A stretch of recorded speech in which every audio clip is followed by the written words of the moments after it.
जब अधर्म अपनी चरम सीमा पर पहुंच जाए तब देवता भी असहाय हो जाते। आज हम शिव पुराण की रुद्र संहिता पार्वती खंड के षोडश अध्याय 16वें अध्याय में प्रवेश कर रहे हैं। तारकासुर के अत्याचारों से व्याकुल देवता ब्रह्मा जी की शरण में पहुंचते हैं। उनकी करुण पुकार सुनकर ब्रह्मा जी एक ऐसा दिव्य रहस्य प्रकट करते हैं जो आगे चलकर संपूर्ण कथा की दिशा ही बदल देता है। तो यही वो क्षण है जहाँ यह स्पष्ट होता है कि भगवान शिव और माता पार्वती का मिलन केवल एक विवाह नहीं बल्कि संपूर्ण सृष्टि के कल्याण का दिव्य संकल्प है। तो आइए इस अत्यंत महत्वपूर्ण अध्याय का श्रद्धापूर्वक श्रवण करते हैं। ब्रह्मोवाच अथ ते निर्जराः सर्वे सुप्रणम्य प्रजेश्वरं तुष्टुवुः परया भक्त्या तारकेण प्रपीडिताः अहं श्रुत्वा मरनुतिं यथार्थां हृदयङ्गमां सुप्रसन्नतरो भूत्वा प्रत्यवोचं दिवौकसः स्वागतं स्वाधिकारा वै निर्विघ्नाः सन्ति वः सुराः किमर्थमागता यूयमत्र सर्वे वदन्तु मे इति श्रुत्वा वचो मे ते नत्वा सर्वे दिवौकसः मामुचुर्नतका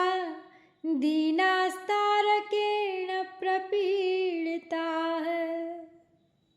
तो ब्रह्मा जी नारद जी को अब सुना रहे हैं आगे का वृत्तांत। बताते हैं कि तारकासुर ने देवताओं को अत्यंत पीड़ित कर दिया था।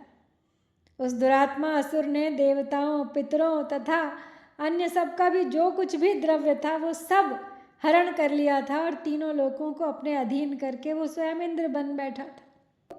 दुखी हो देवता मुझ प्रजापति यानी मेरे पास आते हैं और भली भांति प्रणाम करके परम भक्ति से मेरी स्तुति करते हैं।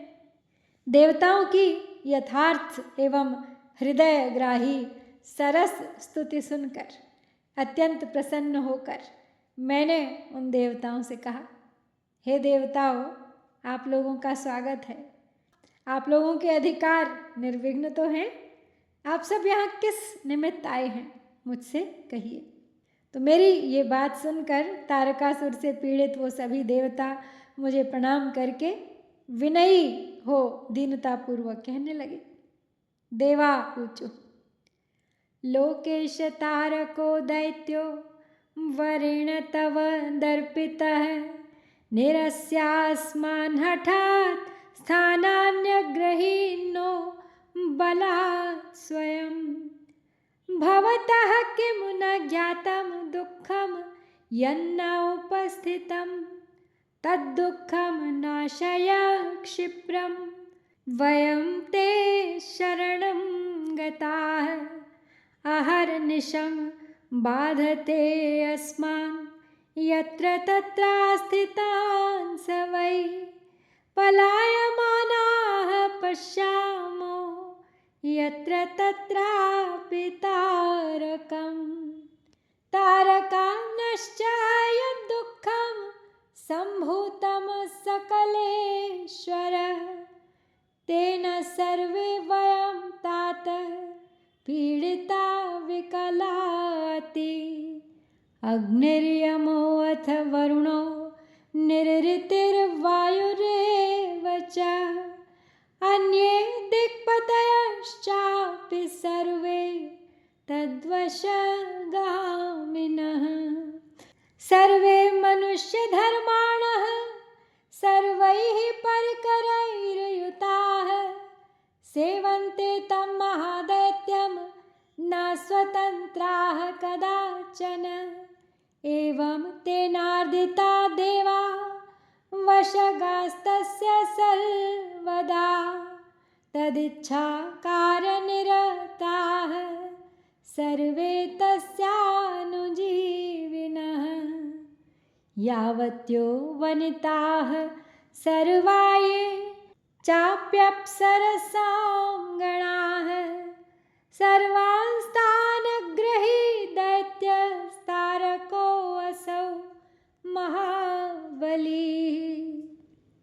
तो देवता अब मुझसे विनती करते हुए कहने लगे कि हे लोकेश, आपके वरदान से अभिमान में भरे हुए तारक असुर ने हठपूर्वक हम लोगों को अपने स्थानों से वंचित कर उन्हें बलपूर्वक स्वयं ग्रहण कर लिया है। हम लोगों के समक्ष जो दुख उपस्थित हुआ है, क्या आप उसे नहीं जानते? हम लोग आपकी शरण में आए हैं, अब उस दुख का शीघ्र निवारण कीजिए हे प्रभु।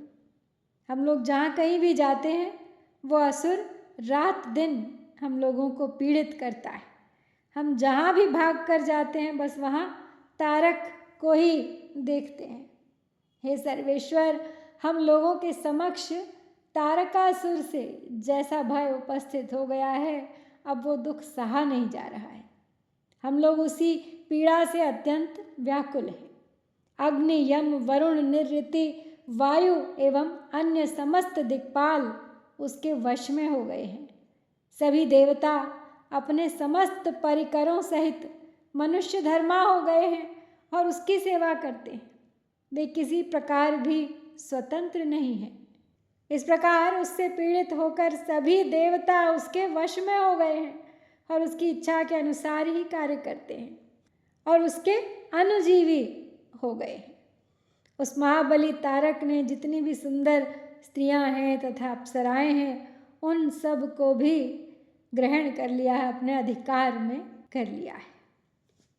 न यज्ञाः संप्रवर्तन्ते न तपस्यन्ति तापसाः दान धर्मादिकं किंचिन्न लोकेषु प्रवर्तते तस्य सेनापतिः क्रौंचो महापाप्यस्ति दानवः स पातालतलं गत्वा बाधते त्वनिशं प्रजाः तेन नस्तारकेणेदं सकलं भुवनत्रयं हृतं हठा जगद्धातः पापेन करुणात्मना वयं च तत्र यास्यामो यत्स्थानं त्वं विनिर्दिशेः स्वस्थास्तद्वारितास्तेन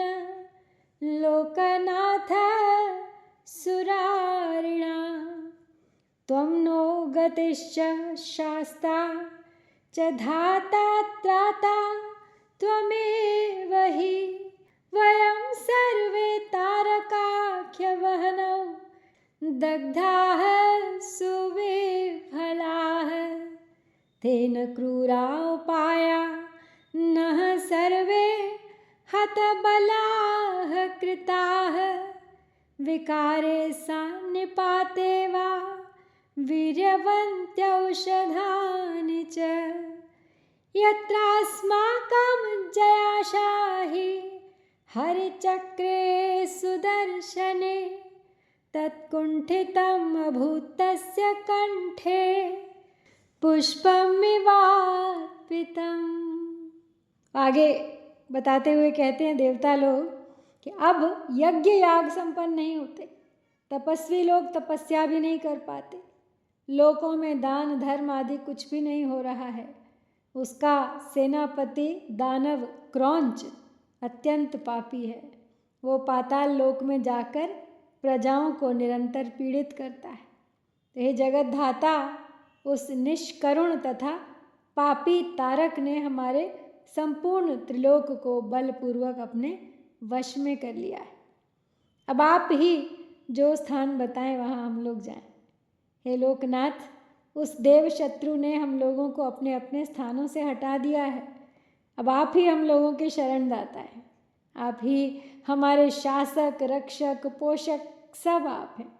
हम सभी लोग तारक नामक इस अग्नि में दग्ध होकर बहुत व्याकुल हो रहे हैं, हमारी सहायता कीजिए। जिस प्रकार सन्निपात नामक विकार में बलवान औषधियाँ भी निष्फल हो जाती हैं, उसी प्रकार उसने हमारे सभी कठोर उपायों को निष्फल कर दिया है। सन्निपात पैरालिसिस को कहते हैं, जब शरीर बिल्कुल निर्जीव सा हो जाता है, कोई दवा काम नहीं आती। भगवान विष्णु के जिस सुदर्शन नामक चक्र से हम लोगों को विजय की आशा थी, वो उसके कंठ में पुष्प के समान लगकर कुंठित हो गया है।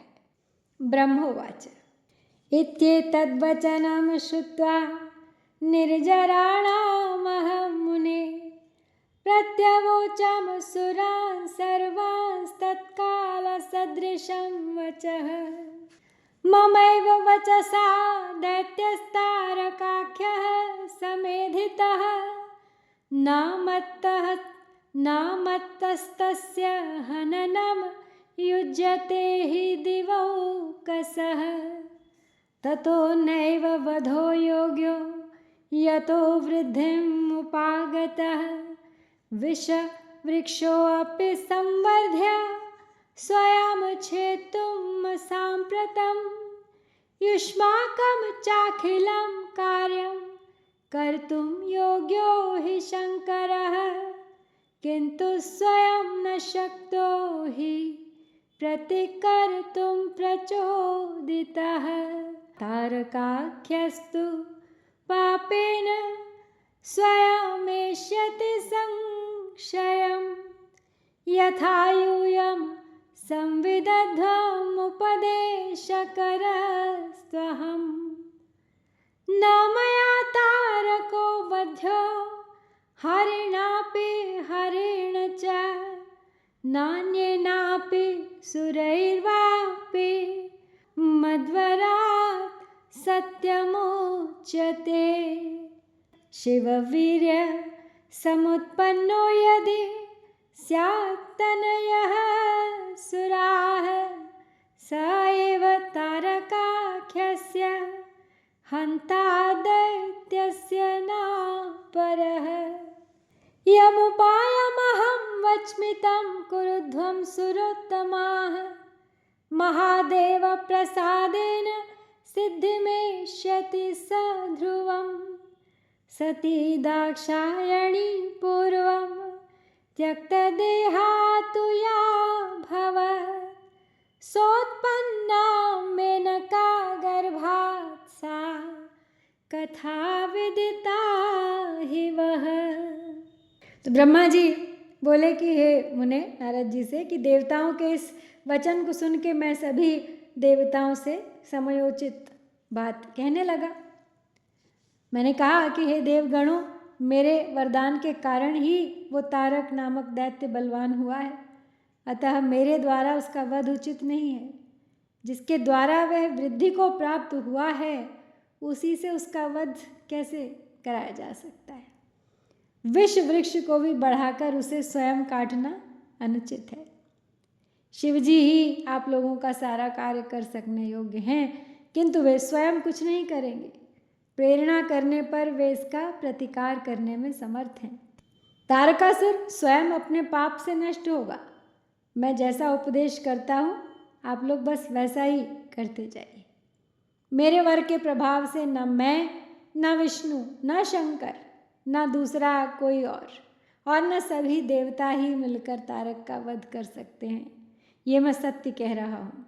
वे देवताओं, यदि शिवजी के वीर्य से कोई पुत्र उत्पन्न हो तो वही तारक दैत्य का वध कर सकता है, दूसरा कोई नहीं। तो हे देवताओं, मैं जो उपाय बता रहा हूँ, आप लोग उसे कीजिए। वो उपाय महादेव जी की कृपा से अवश्य सिद्ध होगा। पूर्व काल में जिन दक्ष कन्या सती ने दक्ष के यज्ञ में अपने शरीर का त्याग किया था, वे ही इस समय मैना के गर्भ से उत्पन्न हुई हैं, और ये बात आप लोगों को भी ज्ञात ही है। तस्यावश्यम गिरिशः करिष्यति करगृहं, तत्कुरुध्वम् उपायं च तथापि त्रिदिवौकसः तथा विदध्वं सुतरां तस्यां तु परियत्नतः पार्वत्यां मेनकाजायां रेतः प्रतिनिपातने तमूर्ध्वरेतसं शम्भुं सैव प्रत्युतरेतसं कर्तुं समर्था नान्यास्ति तथा काव्यबलाबलात्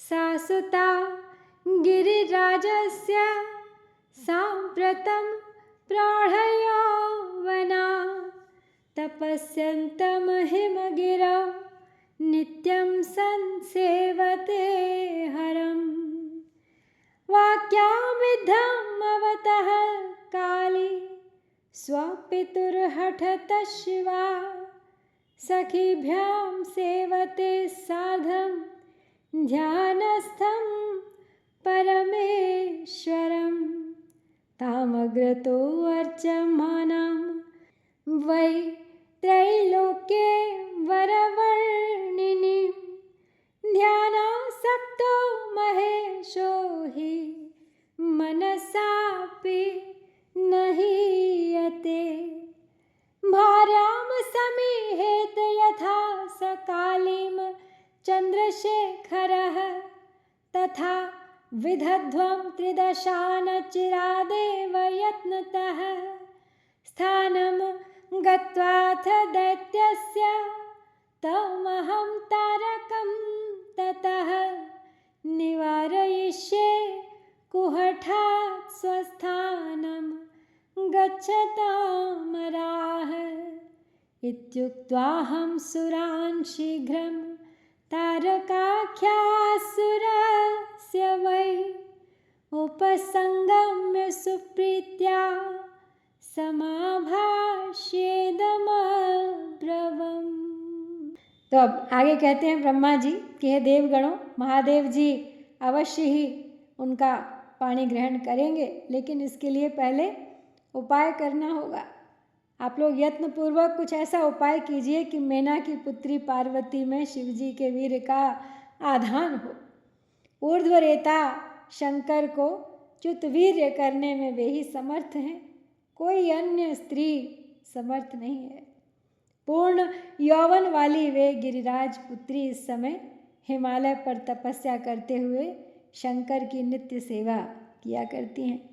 अपने पिता हिमवान के कहने से वे काली शिवा अपनी 2 सखियों के साथ ध्यान परायण परमेश्वर शिव की हठपूर्वक सेवा कर रही हैं। सेवा में तत्पर उन त्रैलोक्य सुंदरी को सामने देखकर ध्यान मग्न महेश्वर मन से भी विचलित नहीं होते। वे देवताओं, वे चंद्रशेखर जिस प्रकार काली को भार्या रूप में स्वीकार करें, आप लोग शीघ्र ही कुछ वैसा प्रयत्न करें। मैं भी उस दैत्य के स्थान पर जाकर उस तारक को दुराग्रह से रोकूंगा। हे देवताओं, अब आप लोग अपने स्थान को जाइए। और देवताओं से इस प्रकार कहकर मैं शीघ्र ही तारक नामक असुर के पास जाकर उसे प्रेम पूर्वक बुलाकर कहने लगा, तेजः सारमिमं स्वर्गं राज्यं त्वं परिपासिनः यदर्थं सुतपस्तप्तं वाञ्छसि त्वं ततो अधिकं वरश्चाप्यवरो दत्तो न मया स्वर्गराज्यता तस्मात् स्वर्गं परित्यज्य क्षितौ राज्यं समाचर देवयोग्यानि तत्रैव कार्याणि निखिलान्यपि भविष्यन्त्यसुरश्रेष्ठ नात्र कार्या विचारणा इत्युक्त्वाहं च